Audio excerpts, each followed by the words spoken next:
باب دعاء المصدق لأهل الصدقہ۔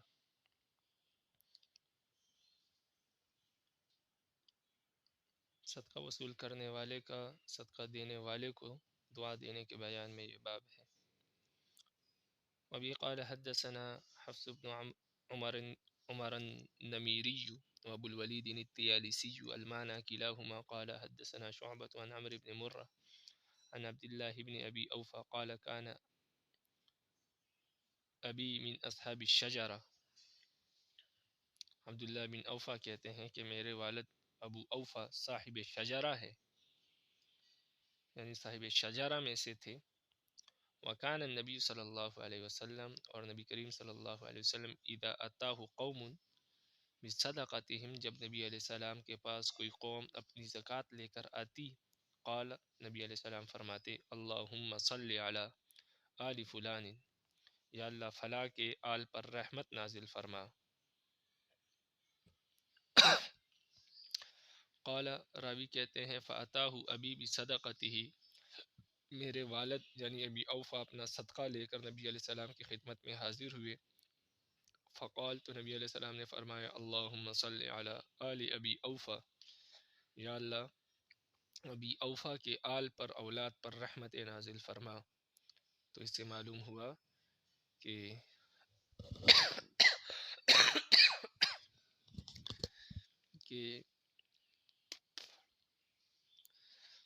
جو صدقہ وصول کرنے والا ہے، جس کی خدمت میں صدقہ پیش کیا جا رہا ہے، زکوٰۃ دی جا رہی ہے، وہ صدقہ دینے والے، زکوٰۃ دینے والے کے لیے اور اس کے اولاد کے لیے دعا فرمائے۔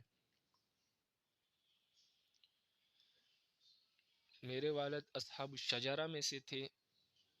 تو یہ نیچے لکھا ہوا ہے، اسی اصحاب الشجرہ کے نیچے آپ دیکھ سکتے ہیں ناقد نے لکھا ہے الذین بایعوہ صلی اللہ علیہ وسلم بیت رضوان تحت الشجرہ۔ اصحاب الشجرہ وہ لوگ ہیں جنہوں نے نبی علیہ السلام سے بیعت کی تھی درخت کے نیچے، بیت رضوان کی تھی۔ بیت رضوان وہ بیت ہے جب عمرہ کرنے کے لیے صحابہ جا رہے تھے، اور حضرت عثمان رضی اللہ تعالیٰ عنہ کو پھر آپ صلی اللہ علیہ وسلم نے مکہ بھیجا تاکہ وہاں کے حالات معلوم کر لیں، ایسا نہ ہو کہ کفار ہمارے مقابلے میں آ جائے اور جنگ چھڑ جائے، ہمارا ارادہ صرف عمرے کا ہے، آپ ان کو بتا دیں۔ تو جب عثمان رضی اللہ عنہ وہاں پر پہنچے تو پیچھے یہ افواہ پھیل گئی کہ انہوں نے حضرت عثمان رضی اللہ تعالیٰ عنہ کو شہید کر دیا، تو آپ صلی اللہ علیہ وسلم نے، کیونکہ آپ صلی اللہ علیہ وسلم عالم الغیب نہیں ہے، اس لیے آپ صلی اللہ علیہ وسلم نے حضرت عثمان کا بدلہ لینے کے لیے صحابہ سے بیعت لی ایک درخت کے نیچے بیٹھ کر۔ تو اس بیعت کو بیعت رضوان کہتے ہیں، اور اسی بیعت کا ذکر قرآن مجید میں 26ویں پارے میں ہے، لقد رضی اللہ عن المؤمنین اذ یبایعونک تحت الشجرہ فعلم ما فی قلوبہم فانزل السکینۃ علیہم، یقیناً اللہ ان لوگوں سے راضی ہے، عن المؤمنین جو مومنین تھے، اذ یبایعونک جس وقت انہوں نے بیعت کی،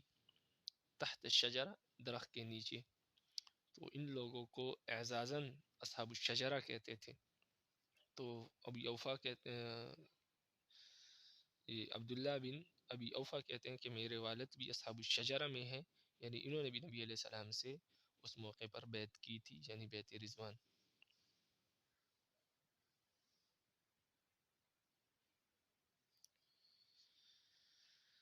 باب تفسیر اسنان الابل،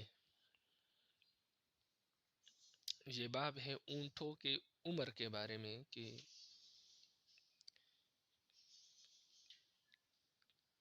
کون سے اونٹ کی کیا عمر ہے اور اس کا کیا نام ہوگا، کتنے، مثال کے طور پر کہ بنت لبون کتنے عمر کے اونٹ کو کہتے ہیں اور بنت محاذ کتنے عمر کے اونٹ کو کہتے ہیں، یہ ساری تفصیل اس حدیث میں آئے گی، یا ابو داؤد رحمہ اللہ نے خود یہ باب باندھا ہے۔ قال ابو داؤد، امام ابو داؤد رحمہ اللہ کہتے ہیں کہ سمعت من الریاشی وابی حاتم وغیرہما ومن کتاب النذر بن شمیل ومن کتاب ابی عبید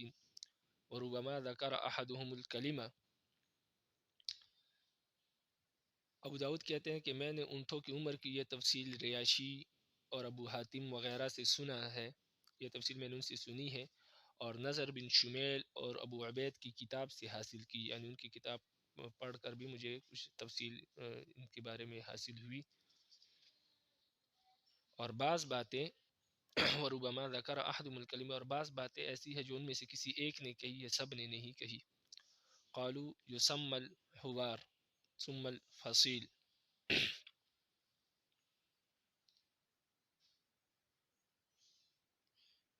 ان لوگوں کا کہنا ہے اونٹ کا بچہ جب پیدا ہو حوار کہلاتا ہے. قالو کہتے ہیں یسمى الحوار، جب بچہ پیدا ہو تو اس کو حوار کہتے ہیں. ثم الفصیل، جب دودھ چھوڑے تو اسے فصیل کہتے ہیں. پیدا ہونے کے بعد دودھ پیتا ہے، پھر جب دودھ چھوڑے تو فصیل کہتے ہیں. اذا فصل، جب وہ دودھ چھوڑ دے تو اس کو فصیل کہتے ہیں. ثم تکون بنت محاذ لسنہ الی تمام سنتین، جب ایک سال پورا کر کے دوسرے سال میں لگ جائے تو دوسرے سال کے پورا ہونے تک اسے بنت محاذ کہتے ہیں. فاذا دخلت فی الثالثہ، جب تیسرے سال میں داخل ہو جائے فہی بنت لبون، تو وہ بنت لبون ہوتا ہے. فاذا تمت له 3 سنین فهو حق وحق الى تمام 40 سنہ، پھر جب وہ 3 سال پورے کر لے تو چوتھے سال تک اس کو حق کہتے ہیں اگر مذکر ہے، اور مؤنث ہے تو اس کو حقہ کہتے ہیں. لأنها استحقت ان ترکب ويحمل عليها الفحل، اس لیے کہ وہ اب اس قابل ہو جاتی ہے کہ یا ہو جاتا ہے کہ اس پر سواری کی جائے اور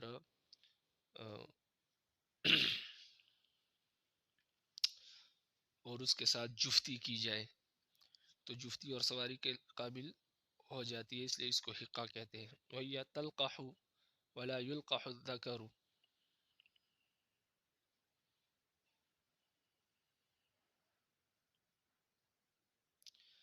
اور فرماتے ہیں کہ وَهِيَ تَلْحَقُ وَلَا يُلْحَقُ الذَّكَرُ، کہتے ہیں کہ اس عمر میں، یعنی اونٹ جب 4 سال تک ہو جائے تو اونٹنی جو ہے وہ تو کیا ہو جاتی ہے، اس عمر میں حاملہ ہو جاتی ہے، یعنی وہ جوان ہو جاتی ہے. لیکن جو نر ہوتا ہے اونٹ ولا یلحق الذکر، وہ جوان نہیں ہوتا، یعنی وہ ابھی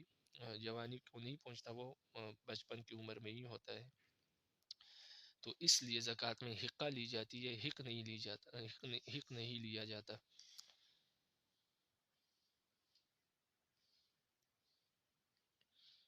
تو اونٹ کب جوان ہوتا ہے؟ فرماتے ہیں حتی یسنہ،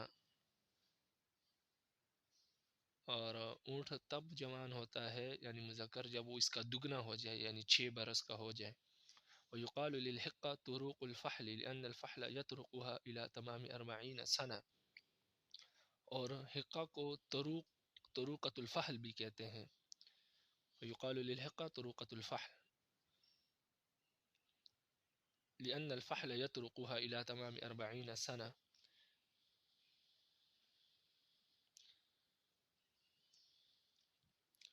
اس لیے کہ فحل اس کے ساتھ جفتی کر سکتا ہے 4 سال تک. فإذا طعنت في الخامسة فهي جزعة، اور جب وہ 5 سال کا ہو جائے تو یعنی 5 سال کی ہو جائے اونٹنی تو اس کو جزع کہتے ہیں. حتی یتم لها 5 سنین، تو جب 5 سال پورے کر لے اور چھٹے میں داخل ہو جائے تو اس کو جزع کہتے ہیں. یعنی جب 5ویں سال میں داخل ہو جائے تو چھٹے سال تک اس کو جزع کہتے ہیں. فإذا دخلت في السادسة وألقى ثنية فهي حينئذ ثنية حتى يستكمل 6، اور جب چھٹا برس شروع ہو جائے اور سامنے کے دانت گرا دے، یعنی سامنے کے دانت گر جائے، القا ثنیۃ، اور سامنے کے دانت گرا دے، فہو حینئذ ثنی، تو اس کو اس وقت ثنی کہتے ہیں. حتی استکمل 6، یہاں تک کہ وہ 6 سال پورے کر لے. فاذا طعن فی السابعہ، جب وہ 7ویں سال میں داخل ہو جاتا ہے تو ثم الذکر، تو اس کو ذکر کہتے ہیں. تو جو ثم الذکر رباعی، تو پھر جو مذکر ہے یعنی اونٹ مذکر ہے جب وہ 7ویں سال میں داخل ہو جائے تو اگر مذکر ہو تو اس کو رباعی کہتے ہیں. والانثى رباعیہ، اور اگر وہ مؤنث ہے تو اس کو رباعیہ کہتے ہیں. الی تمام السابعہ 7ویں سال کے پورا ہونے تک. فاذا دخل فی الثامنہ جب 7واں سال پورا ہو جائے اور 8ویں میں داخل ہو جائے. والقى السن السدیسہ الذي بعد الرباعیہ فهو سدیس وسدس الی تمام الثامنہ. جب 8ویں سال میں داخل ہو جائے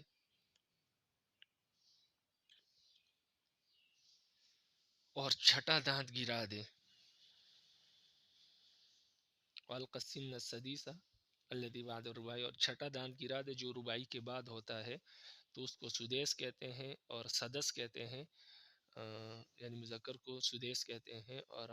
مؤنث کو سدس کہتے ہیں 8ویں سال کے پورا ہونے تک. فاذا دخل فی التسع اور جب وہ 9ویں سال میں داخل ہو جائے تو طلع نابه فهو بازل. جب وہ 9ویں برس میں لگ جائے تو اسے 10واں سال شروع ہونے تک بازل کہتے ہیں.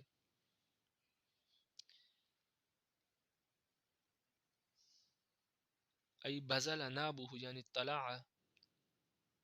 حتی يدخل فی العاشرہ تو اس کو بازل کہتے ہیں. یعنی اس کے جو ہے کچلیاں جو ہے وہ نکل آتی ہے یعنی ظاہر ہو جاتی ہے یہاں تک کہ وہ 10ویں سال میں داخل ہو جائے.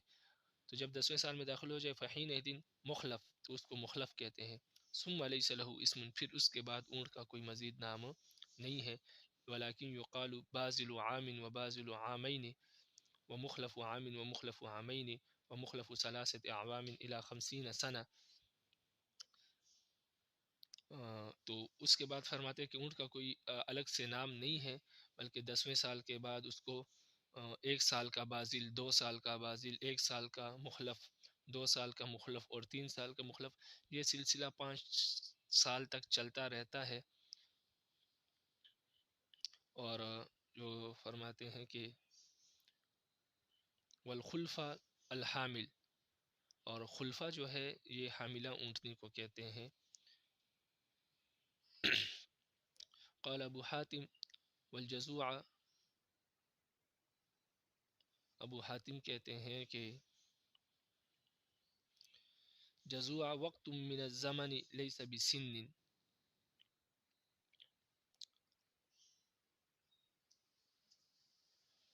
ابو حاتم کہتے ہیں کہ جزوع ایک مدت کا نام ہے کسی خاص دانت کا نام نہیں ہے. وفصول الاسنان عند طلوع سہیل دانتوں کی فصل سہیل تارے کے نکلنے پر بدلتی ہے. یعنی سہیل نام کا جو تارہ ہے جب وہ آسمان پر طلوع ہوتا ہے یعنی یہ کچھ عرصے کے بعد طلوع ہوتا ہے تو فصول تارے کے طلوع کے وقت جو ہے دانتوں کی فصل جو ہے بدلتی ہے. تو یعنی ان کا مقصد یہ ہے کہ یہ جو جزوع ہے یہ ایک وقت کا نام ہے تو اس وقت کو جزوع کہتے ہیں. یہ کسی مدت کا کسی دانت کا نام نہیں ہے کہ جب وہ دانت نکل آئے تو اس کو جزوع کہتے ہیں بلکہ یہ ایک مدت ہے. جب اتنی مدت ہو جائے اونٹنی کی تو اس کو جزوع کہتے ہیں. یہ دانت کی وجہ سے نام نہیں بدلتا.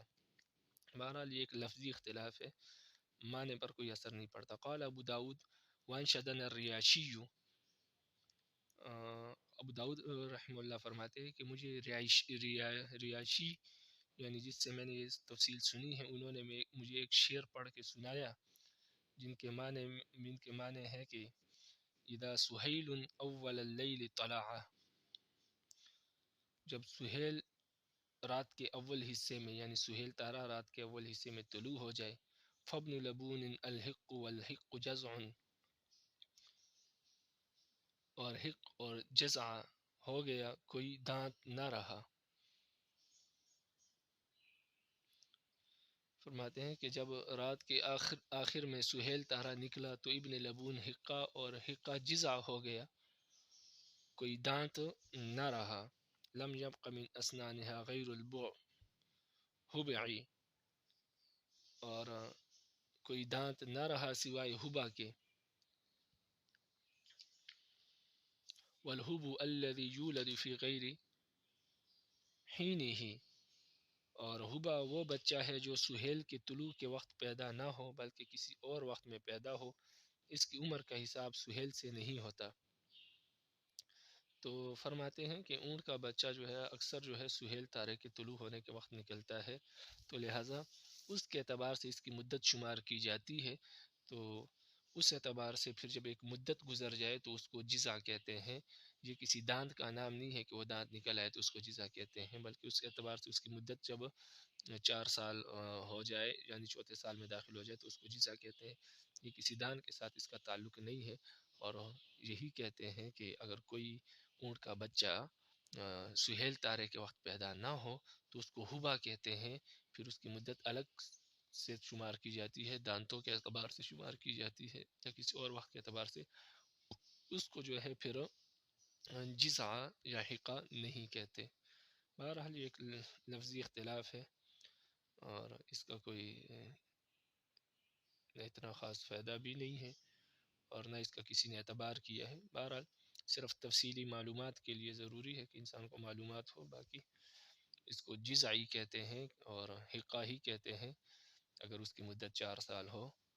باقی دانت نکل آئے ہو تب بھی کہتے ہیں، دانت نہ نکلے ہو تب بھی اس کو جزعی ہی کہتے ہیں۔ بابو اینا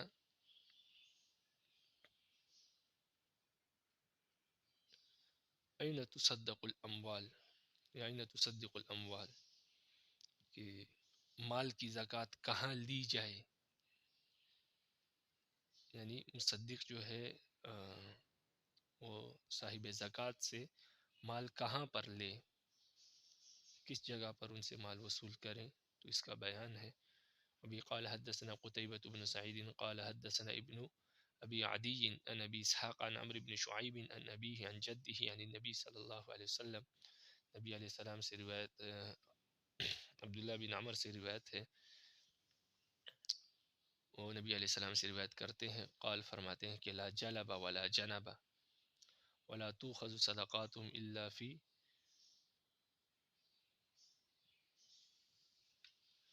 دورهم ولا تؤخذ صدقاتهم الا في دورهم، فرماتے ہیں کہ نبی علیہ السلام نے فرمایا کہ نہ جلب صحیح ہے نہ جنب، لوگوں سے زکوٰۃ ان کے ٹھکانوں میں ہی لی جائے گی، یعنی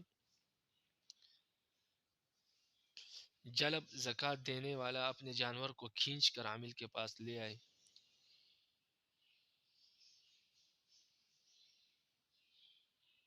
تو اس کو جلب کہتے ہیں کہ وہ آپ کے پاس خود اپنا جانور کھینچ کر لائے اور آپ کے سامنے حاضر کرے۔ فرماتے ہیں نبی علیہ السلام نے فرمایا کہ جلب بھی نہیں ہے، یعنی زکوٰۃ دینے والے کو مشقت نہیں دینی چاہیے کہ وہ اپنا جانور کھینچ کر آپ کے سامنے لے آئے اور آپ اس سے زکوٰۃ میں وصول کرے اور آپ اپنی جگہ پر بیٹھے رہے، ایسا بھی درست نہیں ہے۔ ولا جنب، اور جنب بھی درست نہیں ہے۔ جنب یہ ہے کہ زکوٰۃ دینے والا اپنے جانور چراگاہ میں لے جائے، وہاں چرے اور پھر آپ کو کہے کہ وہی آ جائے، وہی آپ کو میں زکوٰۃ کا مال جو ہے وہ عطا کر دوں گا، دے دوں گا، تو یہ بھی درست نہیں ہے، اس لیے کہ اس صورت میں زکوٰۃ جو وصول کرنے والا ہے اس کو تکلیف ہے، بلکہ زکوٰۃ نبی علیہ السلام نے فرمایا کہ فی دورہم، اپنے اپنے ٹھکانوں میں لی جائے، یعنی جہاں پر وہ جانور باندھتا ہے جو اس کا باڑا ہے وہیں پر حاضر ہو، اور وہیں پر چاہیے زکوٰۃ دینے والے کو بھی کہ زکوٰۃ وہیں سے وصول کرے، اور زکوٰۃ لینے والے کو بھی چاہیے کہ زکوٰۃ کا مال وہیں سے وصول کرے، تاکہ کسی کو بھی تکلیف نہ ہو، نہ مصدق کو نہ زکوٰۃ دینے والے کو۔ تو فرمایا کہ ولا جلب ولا جنب، کہ نہ جلب ہے اور نہ جنب ہے، بلکہ زکوٰۃ لی جائے ان کے ٹھکانوں میں ہی۔ وبه قال حدثنا الحسن بن علي قال حدثنا يعقوب بن إبراهيم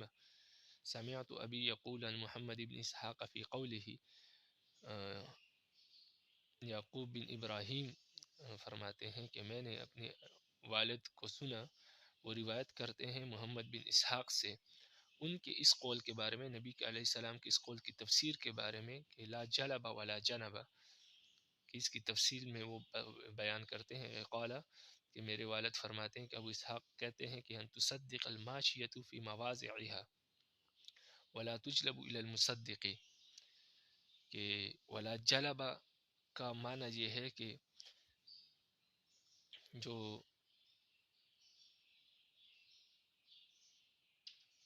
کہ جانوروں کی زکوٰۃ ان کی جگہوں پر جا کر لی جائے، یعنی جانوروں کی زکوٰۃ وہیں پر لی جائے جہاں پر جانور ہو۔ ولا تجلب الی المصدق، اور جانور کو کھینچ کر صدقہ وصول کرنے والے کے پاس لانا ضروری نہیں ہے کہ مالک اس کو خود کھینچ کر مصدق کے پاس لے آئے۔ والجنب عن هذه الفریضة ایضا لا یجنب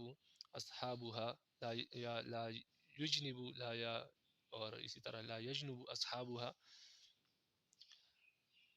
اور جنب فریضہ زکوٰۃ کے علاوہ بھی استعمال کیا جاتا ہے، یعنی جنب کا جو لفظ ہے یہ زکوٰۃ کے فریضے کے علاوہ بھی استعمال کیا جاتا ہے۔ وہ کہتے ہیں کہ جنب یہ ہے کہ محصل زکوٰۃ دینے والے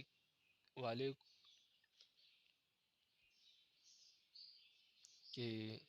جنب یہ ہے کہ جو زکوٰۃ لینے والا ہے وہ دینے والوں کی جگہ، زکوٰۃ دینے والوں کی جگہ سے دور نہ رہے کہ جانوروں کو اس کے پاس لایا جائے، بلکہ اسی جگہ میں زکوٰۃ لی جائے۔ یعنی والجنوب عن هذه الفریضة ایضا، فرماتے ہیں کہ جنوب اس زکوٰۃ کے علاوہ بھی استعمال کیا جاتا ہے۔ اسی طرح لا یجنب اصحابها، یقول فرماتے ہیں کہ ولا یکون الرجل باقصى مواضع اصحاب الصدقہ، کہ جنوب اس کو کہتے ہیں کہ آدمی جو صدقے والا ہے، زکوٰۃ دینے والا ہے، وہ جو ہے زکوٰۃ لینے والے سے بہت دور چلا جائے۔ باقصى مواضع اصحاب الصدقہ، صدقات حاصل کرنے والوں سے، مصدقین سے بہت دور چلا جائے اور کہے کہ وہی آ کر کیا کر لے، زکوٰۃ لے لے۔ فتجنب الیہا ولکن تؤخذ فی مواضعہ، تو اس کو کہتے ہیں کہ فتجنب الیہ، کہ وہ شخص اس سے دور چلا گیا ہے، تو اس کو جنب کہتے ہیں کہ انسان مصدقین سے دور چلا جائے، یعنی اپنے جانوروں کو بھی لے جائے اور اس کو کہے کہ وہیں آ کر زکوٰۃ لے لے، تو اس کو کہتے ہیں کہ فتجنب الیہ، کہ وہ شخص اس سے دور چلا گیا ہے۔ ولیکن تؤخذ فی موضعہ، لیکن بات یہ ہے کہ زکوٰۃ لی جائے فی موضعہ، اسی جگہ پر جہاں پر اس کا ٹھکانہ ہے، جہاں پر اس کا باڑا ہے۔ بہرحال یہ وہی بات ہے جو اوپر گزر چکی، اس کی تفصیل میں نے پہلے بتا دی کہ جلب کہتے ہیں کہ جانور کو یا مال زکوٰۃ کو خود عامل کے پاس مصدق کی خدمت میں حاضر کیا جائے، اس کو جلب کہتے ہیں۔ اور جنب کہتے ہیں کہ مال زکوٰۃ کو مصدقین سے دور لے کر جایا جائے اور اس کو کہا جائے کہ وہیں پر آ کر آپ زکوٰۃ وصول کر لیں۔ تو دونوں باتیں درست نہیں ہیں، بلکہ جو ٹھکانہ ہے، جو جگہ ہے، وہیں پر جا کر زکوٰۃ لی جائے۔ باب الرجل یبتاع صدقتہ، یہ باب ہے اس شخص کے بارے میں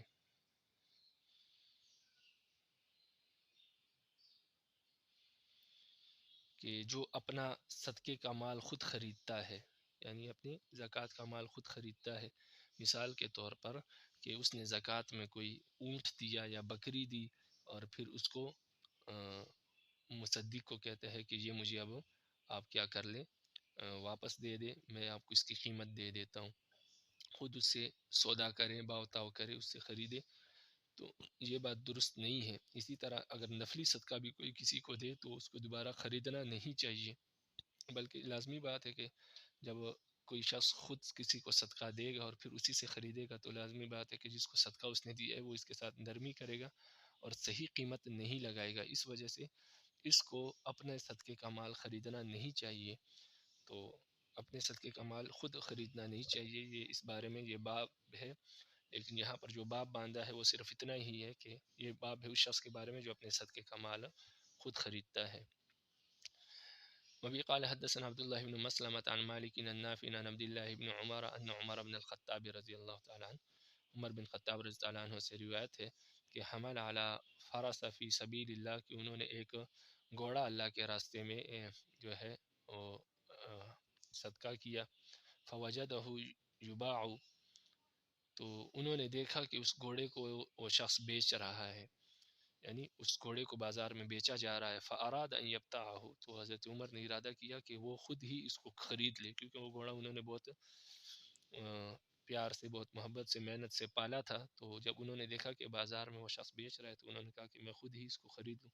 فسأل رسول اللہ صلی اللہ علیہ وسلم عن ذلك، تو انہوں نے رسول اللہ صلی اللہ علیہ وسلم سے پوچھا اس بارے میں، یعنی مسئلہ پوچھا. فقال، تو نبی علیہ السلام نے فرمایا لا تبتاعه ولا تعد فی صدقتک، فرمایا کہ عمر آپ اسے مت خریدو، اپنے صدقے کو مت لوٹاؤ. یعنی جب آپ اس کو خریدو گے تو لازمی بات ہے وہ آپ کو دیکھ کر آپ کے ساتھ نرمی کرے گا، آپ کو کم قیمت پر دے گا، تو اس سے اس کو جو فائدہ صحیح طور پر حاصل ہوگا اور آپ کو صدقے کا پورا ثواب ملے گا تو وہ آپ کو حاصل نہیں ہوگا. اس وجہ سے آپ اپنے صدقے کو نہ لوٹاؤ، اس کو نہ خریدو. تو اس باب سے معلوم ہوتا ہے کہ اپنی زکوٰۃ کا مال، اپنے صدقے کا مال اگر آپ کسی کو دیتے ہیں تو اس سے دوبارہ نہ خریدے، اس لیے کہ اس میں پورے طور پر آپ کا زکوٰۃ ادا نہیں ہوگی، بلکہ جو زکوٰۃ کا جو فائدہ ہے جو غریب کو پورا پورا پہنچے وہ نہیں پہنچے گا، اس لیے کہ وہ آپ کی رعایت کرتے ہوئے آپ کے ساتھ نرمی کرے گا. تو اور اس سے اگر اس کی اجازت ہوتی تو پھر اس سے ایک دروازہ کھل جاتا کہ لوگ زیادہ قیمتی چیز کسی کو دیتے اور پھر اسے کم داموں پر کیا کر لیتے، خرید لیتے اور پھر کہتے کہ ہم نے زکوٰۃ دے دی. اس وجہ سے بھی، اس ہیلے کی وجہ سے بھی نبی علیہ السلام نے اس کو منع کر دیا ہے کہ اپنے زکوٰۃ کا مال انسان کو خریدنا نہیں چاہیے، یہ درست نہیں ہے. باب صدقۃ الرقیق، یہ باب ہے غلاموں اور باندیوں کی زکوٰۃ کے بارے میں. فرماتے ہیں قال حدثنا محمد بن المثنى ومحمد بن يحيى بن فياض كلاهما قال حدثنا عبد الوهاب قال حدثنا عبد الله عن رجل عن مكحول عن عراك بن مالك عن ابي هريره عن النبي صلى الله عليه وسلم، نبی کریم صلی اللہ علیہ وسلم سے روایت ہے، قال وہ فرماتے کہ لیس فی الخیل والرقیق زکوۃ الا زکوۃ الفطر فی الرقیق، فرمایا کہ نبی علیہ السلام نے کہ گھوڑوں میں اور غلاموں میں زکوٰۃ نہیں ہے، مگر غلام میں جو ہے صدقہ فطر ہے، یعنی غلام کی طرف سے صدقہ فطر اس کا مالک دے گا لیکن زکوٰۃ نہیں دے گا. یعنی غلام جب مال زکوٰۃ کا حساب ہوگا تو اس میں غلام کا حساب نہیں ہوگا اور اس کی قیمت کا بھی حساب نہیں ہوگا. اسی طرح گھوڑوں کا بھی حساب نہیں ہوگا کیونکہ گھوڑے جو ہے وہ اوزار جہاد میں سے ہے. وبی قال حدثنا عبد الله بن مسلمة عن مالك قال حدثنا عن مالك عن عبد الله بن دينار عن سليمان بن يسار عن عراك بن مالك عن ابي هريرة ان رسول الله صلى الله عليه وسلم، رسول اللہ صلی اللہ علیہ وسلم نے فرمایا قال ليس على المسلم في عبده ولا في فرسه صدقة، نبی علیہ السلام فرماتے ہیں کہ مسلمان آدمی پر اس کے غلام میں اور اس کے گھوڑے میں کوئی صدقہ نہیں ہے. یعنی گھوڑوں کا بھی صدقہ بشرطے کہ وہ اس نے مال تجارت کے طور پر نہ رکھے ہو بلکہ اپنے پالنے کے لیے رکھے ہو اور جہاد کی نیت سے رکھے ہو، تو ایسی صورت میں پھر اس پر صدقہ نہیں ہے، زکوٰۃ نہیں ہے. لیکن اگر اس نے مال تجارت کے طور پر گھوڑے رکھے ہیں، بیچتا اور خریدتا ہے تو پھر اس پر زکوٰۃ لازم آئے گی کیونکہ وہ مال تجارت ہے. باب صدقۃ الزرع، کھیتی کے زکوٰۃ کے بارے میں، زراعت کے زکوٰۃ کے بارے میں یہ بیان ہے. وبی قال حدثنا هارون بن سعید بن الحیثم الأیلی قال حدثنا عبد الله بن وهب قال اخبرني يونس بن يزيد عن ابن شهاب عن سالم بن عبد الله عن ابيه قال، سالم بن عبداللہ اپنے والد سے روایت کرتے ہیں، وہ فرماتے ہیں قال رسول اللہ صلی اللہ علیہ وسلم، رسول اللہ صلی اللہ علیہ وسلم نے فرمایا فیما سقط السماء والانہار والعیون، اس زمین کے بارے میں جو آسمان کے پانی سے یعنی بارش سے سیراب ہوتی ہے یا نہروں سے سیراب ہوتی ہے یا چشموں سے سیراب ہوتی ہے، او کانا بعلا،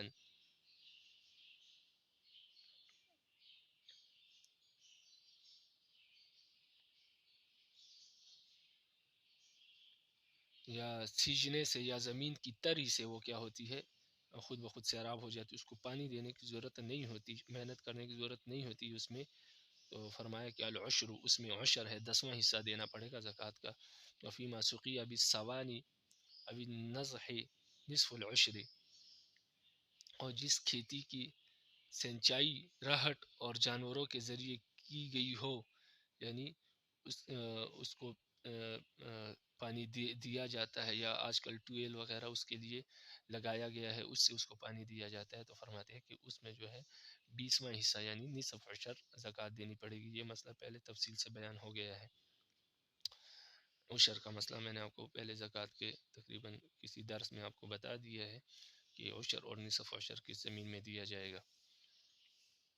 بہرحال جو زمین محنت کر کے سیراب کی جاتی ہے، اس کو پانی دیا جاتا ہے، کسی جگہ سے لیا کر دیا جاتا ہے، چاہے اس کے لیے آپ نے پیسے خرچ کیے ہو یا اس کے لیے ٹویل وغیرہ آپ نے بنوایا ہو، یا نہر میں جو ہے وہ پانی اس کو لگایا جاتا ہو، تو ایسی صورت میں اس کو جو ہے نصف عشر 20واں حصہ دینا پڑتا ہے۔ لیکن جو قدرتی نہروں سے زمین سیراب ہوتی ہے، صرف اس کو بند باندھنا پڑتا ہے اور بند کھولنا پڑتا ہے، یا اسی طرح کوئی چشمہ ہے پاس میں، قدرتی چشمہ، وہ اس کا پانی آتا ہے اور اس سے وہ سیراب ہوتی ہے، یا بارش کا پانی اس پر ہوتا ہے اور وہ زمین بارش یعنی بارشیں وہاں پر زیادہ ہوتی ہے اور بارش سے وہ زمین سیراب ہو جاتی ہے، اس کو پانی دینے کی ضرورت نہیں ہوتی، تو اس زمین میں عشر ہے۔ اور پھر عشر میں زکوٰۃ کی طرح سال کا گزرنا اور نصاب بھی شرط نہیں ہے، بلکہ جو زمین اگائے گی اس میں آپ کو 10واں حصہ یا 20واں حصہ دینا پڑے گا، وہ اس کی زکوٰۃ ہے۔ وبی قال حدثنا احمد بن صالح قال حدثنا عبد الله بن وهب قال اخبرني عمرو عن ابي الزبير عن جابر بن عبد الله ان رسول الله صلى الله عليه وسلم قال، جابر بن عبداللہ سے روایت ہے کہ رسول اللہ صلی اللہ علیہ وسلم نے فرمایا فیما سقط الانہار والعیون والعشر، کہ وہ زمین جو نہروں سے یا چشموں سے سیراب ہوتی ہے اس میں عشر ہے، وما سقی بالصوانی ففیہ نصف العشر، اور جو زمین سینچائی سے یا سینچی جاتی ہو، تو جیسے کہ راہٹ کے پانی سے سینچائی جاتی ہو، تو اس کو جو ہے اس میں 20واں حصہ ہے، کیونکہ اس میں محنت لگتی ہے اور محنت کی وجہ سے پھر جو ہے 10واں 20واں حصہ دینا پڑتا ہے۔ وبی قال حدثنا الحسین بن خالد الجوہنی وابن الاسود العجلی کلاہما قال حدثنا وکیع البعل الکبوس الذي ينبت من ماء السماء، وکیع فرماتے ہیں کہ وہ پیداوار جو آسمان کے پانی سے نکلے زمین سے، قال ابن الاسود وقال یحییٰ یعنی ابن آدم سالت ابا ایاس الاسدی عن البعل، وکیع کہتے ہیں کہ بعل اس پیداوار کو کہتے ہیں جو آسمان کے پانی سے نکلے، اور ابن اسود فرماتے ہیں، اور اسی طرح یحییٰ فرماتے ہیں، یحییٰ سے مراد یعنی ابن آدم فرماتے ہیں کہ میں نے پوچھا ابو ایاس اسدی سے بعل کے بارے میں کہ بعل کیا ہے، فقالت، اس نے فرمایا الذی یسقى بماء السماء، بعل اس کو کہتے ہیں جو آسمان کے پانی سے سیراب ہوتی ہو، اس زمین کو بعل کہتے ہیں، تو اس میں جو ہے 10واں حصہ دینا پڑتا ہے، عشر دینا پڑتا ہے۔ وبی قال حدثنا الربيع بن سليمان قال حدثنا ابو وهب عن سليمان يعني بن هلال عن شريك بن ابي نمر عن عطاء بن يسار عن معاذ بن جبل، معاذ بن جبل سے روایت ہے ان رسول اللہ صلی اللہ علیہ وسلم کہ رسول اللہ صلی اللہ علیہ وسلم نے فرمایا کہ رسول اللہ صلی اللہ علیہ وسلم نے بعثه الى اليمن، کہ رسول اللہ صلی اللہ علیہ وسلم نے حضرت معاذ کو یمن کی طرف بھیجا حاکم بنا کر، فقال، اور فرمایا کہ خذ الحب من الحب والشاة من الغنم، فرمایا کہ دانے دانوں میں سے لو، یعنی جس کی کھیتی ہے تو اس سے زکوٰۃ کھیتی کے دانوں میں سے لو، یعنی جو جس زمین پیداوار کی ہے اسی پیداوار میں سے زکوٰۃ لو، اس سے قیمت وصول نہ کرو یا جانور اس سے نہ لو، والشاة من الغنم، اور بکری لو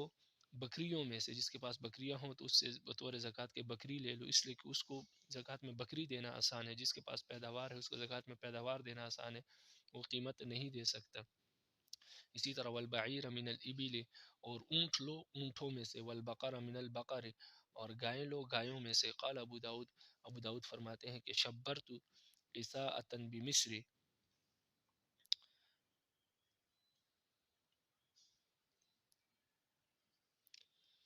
ابو داود کہتے ہیں میں نے مصر میں ایک ککڑی کو بالت سے ناپا، ککڑی یعنی جو خربوزے کی طرح ہوتی ہے اس کو ککڑی کہتے ہیں، کہ وہ فرماتے ہیں کہ شبرت قصاء ابی مصری 13 شبرا، کہ میں نے ایک ککڑی کو مصر میں دیکھا، یعنی ایک قسم کی ککڑی ہے جو مصر میں پائی جاتی ہے، میں نے اس کو اپنے بالش سے ناپا، یعنی اس کو ایک بالش سے ناپا تو وہ 3 بالش تھی، یعنی اتنی بڑی تھی، جیسے خربوزہ ہوتا ہے بڑا، تو اس کو میں نے ناپا ہاتھ سے، فرمایا کہ وہ 3 بالش تھی۔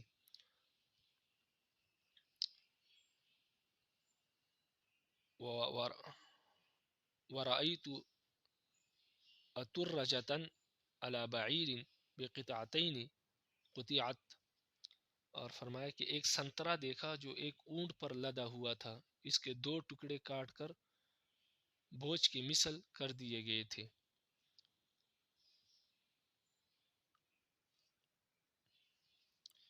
فرمایا کہ رأیت اترنجتن علی بعیر بقطعتین قطعت وسجرت علی مثل عدلین،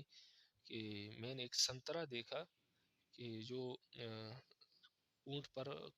لادا ہوا تھا دو ٹکڑوں میں، یعنی اس کے دو ٹکڑے کر کے ایک ٹکڑا ایک طرف لادا گیا تھا، دوسرا ٹکڑا دوسری طرف لادا گیا تھا، بوجھ کی طرح. جس طرح